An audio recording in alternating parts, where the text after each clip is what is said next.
Alright. Hi guys, my name is Brittany. This is Chris. I'm very happy to be here, and we are Textrade. So I'm sure all of you are aware that over the past few years, textbooks have increased to a ridiculous price.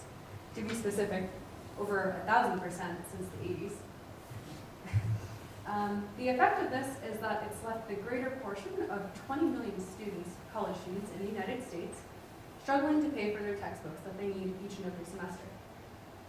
We have competitors like View, Chegg, Amazon, but even though they are our competitors in the book industry, they simply don't offer the services that we do. So what we've done to combat this problem of high-priced textbooks is that we've created a website that's currently up and running that allows students to kind of cut into the textbook industry and make a place there for themselves as something other than consumers.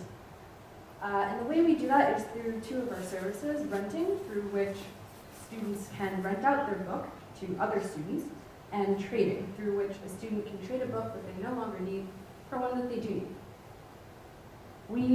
We plan to be mobile through the use of a book truck, and we have staked out the area for storage, and we found one in Draycott, very close to North Campus. We've also created an in and out delivery system, which enables us to minimize the time it takes for students to get their book, also at the same time minimizing our inventory, and maximizing customer satisfaction. So as a value proposition, we could see obviously that, I mean, you can rent out your books.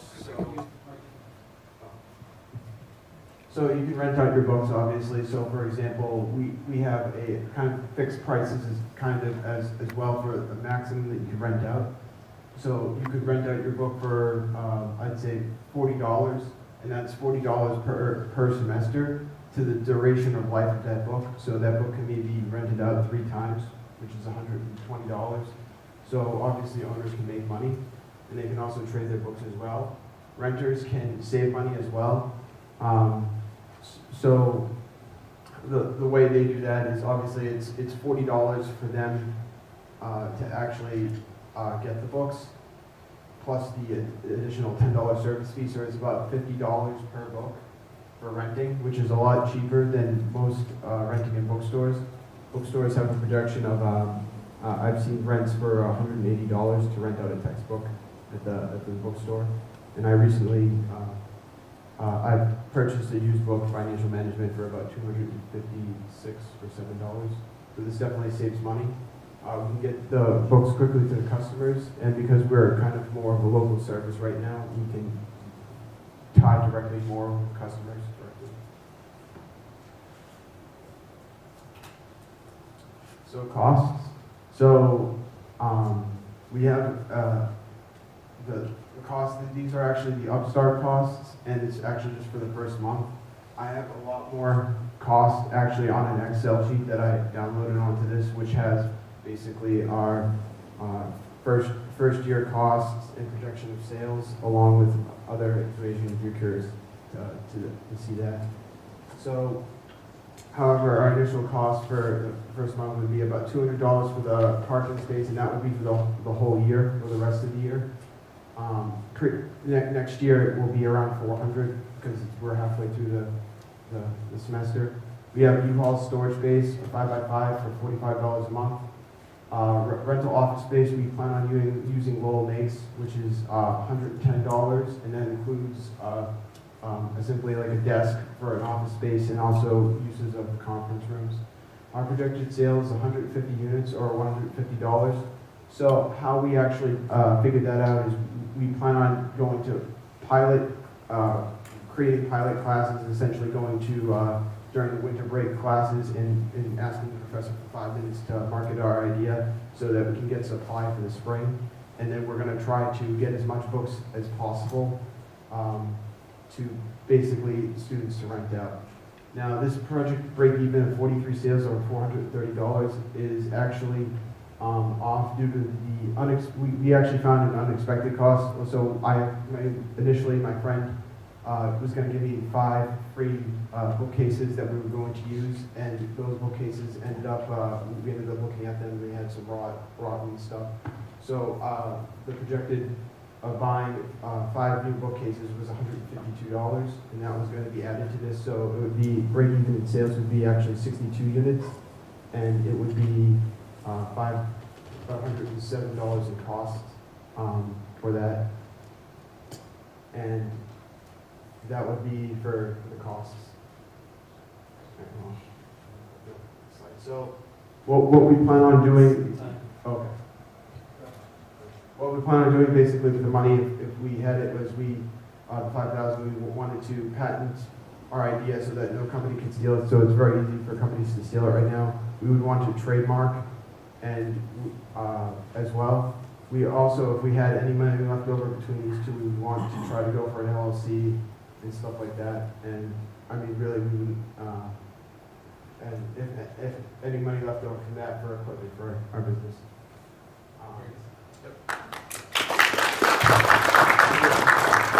We also have the website available if we want to show you, and then I will also want to present you with the Excel sheet that basically has the first year costs and stuff like that.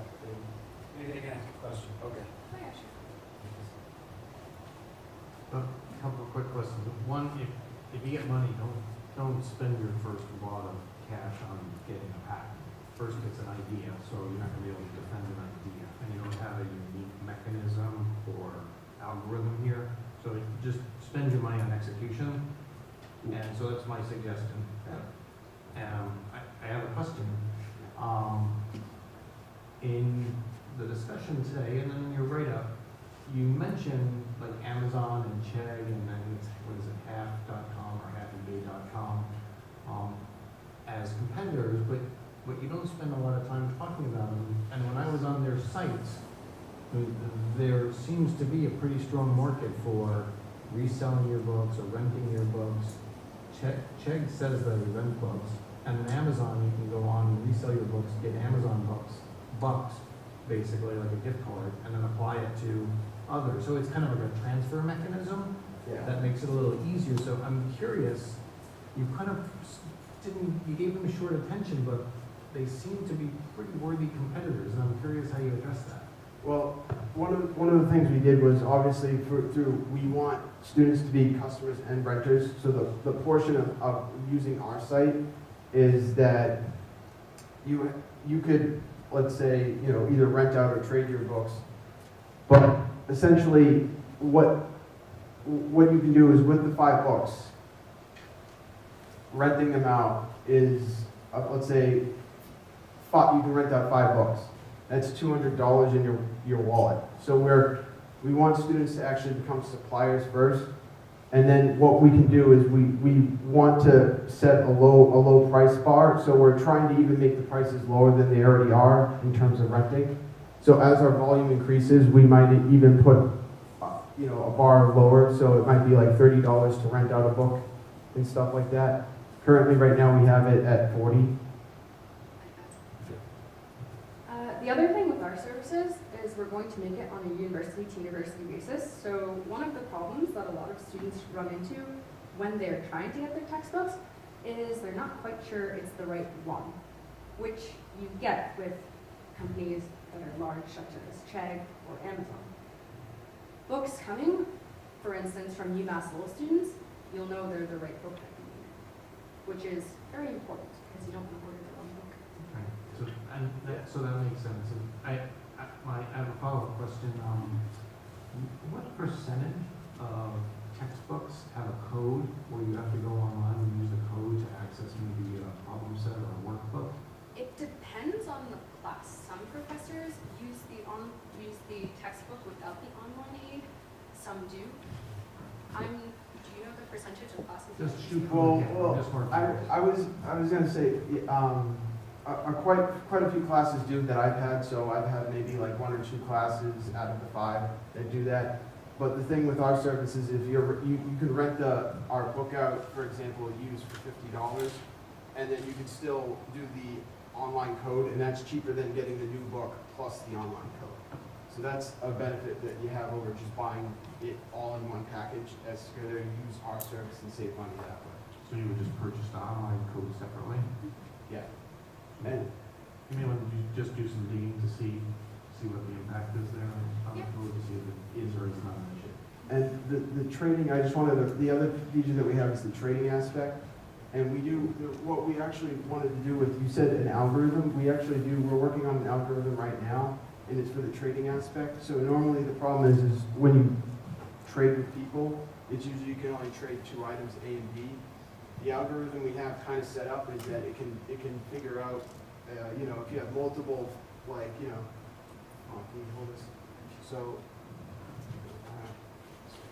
Yeah, it's like a linear program. I'm just suggesting, don't spend your money patenting it. oh It's yeah, an well, optimization. we're not gonna do that. We're not gonna, yeah, Not immediately, no, but yeah. intellectual property is, Yeah, if you get big, that's a great issue, Yeah. go spend it. Yeah, that's true. Yeah, I guess my experience with my children is at other universities and Barnes and Noble, and they sell, trade, sell digitally, rent, all of the above. And they have a very good system to know which books are for which courses, for which semester, and which edition of the book if there's a newer edition. And they seem to manage that very well. I guess I'm asking, what's different about what you do? Is it just that you're going to be able to do it for a lower cost? well, on terms of other sites knowing what books you need for specific classes, that's largely a guess on their part. I've talked to a lot of the faculty here at UMass Lowell, and until they submit what books they're using to the bookstore, we don't even know what book we're going to have for this semester. And I Nor do think, you, right? Pardon? Nor do you. You wouldn't know it either. Yeah, we don't know, and sometimes it's as close as a couple of weeks before school starts. So there's no guarantee way for anyone to know that. But we've also implemented a system where students can say someone has a book listed and it's no longer relevant to a class here at UMass Lowell. They can say, this book is no longer being used, and our system will remove it. Any more questions? Well, and the logistics of this, so if somebody wants to rent their book, they just make you aware of it, they keep the book, or they actually turn it over to you? Or if they want to trade, do you have to find somebody to trade with before you take the book? I'm just trying to understand how the logistics are. So basically what they would do is the traders would give us the books, and then we would organize the trade once both books were in. And then also with renting, they would give us the books, and then we would give the books to the people, which is why we have this storage system. And the reason why we do that, instead of not having that, like, why don't you just cut the storage system out and have people trade, here to here, is that because if you wanted to rent out 15 books, you would need to contact 15 different people, and then you would need to do that at the beginning and end of the semester. And so even though you would rent out 15 books and say for 40 each, that's $600 you would make. It would be a major hassle if you did it without our distribution system, which is one of the reasons why we charge the $10 and the $5 each for the trading. Right. Of course, when we implement our new algorithm, things are going to change a bit, but that will change based on the data that we've collected from our pilot and other semesters. And how are you going to identify the individual books? Are you going to barcode them, or how will you? Yeah, there's an ISBN ISBN, yeah. that they can search for, and it searches on Google and finds the book title, and then they can also put the condition it's in, and also Picture, a everything. picture. The whole shebang. Yeah. It's been a while since I was in school, so social media has just been picking up at that time, but I'm just curious, do people ever post if they have a book available for sale, or I took this class last semester, anybody want this book? Does that happen? So that was actually one of the things that got me and Chris talking about the idea. On Facebook, there is a group that people can they can try to sell their books off in, but it's very disorganized. And my first thought was, there's gotta be an easier way to do this. Yeah, and an easier way to reduce costs. The main thing of our idea, whether renting or trading, is to reduce the cost as much as possible. So if you rent 5 books from us, throughout the semester, that's $250, and that was the price of the one book I had, so that's 1/5, just, of, the price. And then also for the trading aspect, if you do 5 trades, you take 5 books you don't need and trade them in, that's $5. If you spend $25 and you get the 5 books that you need. So that's what we're trying to do with our service. And it just seems like it would be a lot of work, so logistically, you feel like you have the manpower. I mean, it must be at the beginning of each semester is when the real legwork is happening. It just seems like a lot. It's logistically to deal with. actually not that much because the time that we have, people are only buying their textbooks or selling their textbooks during a certain time of the year. So with our in and out system, it makes it very quick when the people drop off, very quick when the people pick up, and then we're done for the season. And I think, Chris, did you mention that you thought maybe you could rent it for 3 years? I think so. One of you said maybe it was just a passing comment, like if you had a book, you could probably rent Well, it for 3 years. Maybe it's the not last for question. 3 years. 3 semesters. 3 semesters, Yeah. so we estimate the duration being 4 semesters for a book or 2 years, and that you waste the first semester actually using it, so then you have 3 semesters to rent it out before its life depreciates. Would you ever consider buying the books and then you making a profit off the rental for the second and third year? Yeah, well, that's what Czech does, but we want more capital to actually do that before. That's why we did, we kind of let them do the, I guess, we didn't have the capital to buy the books, which is why we're using students as essentially the supply, as our supply, and also as our demand. So that's what we're trying to do, is we're trying to use students as supply and demand. When we make more money, we might consider buying, but as for now, we'll just leave that to the other companies. Thank you very much.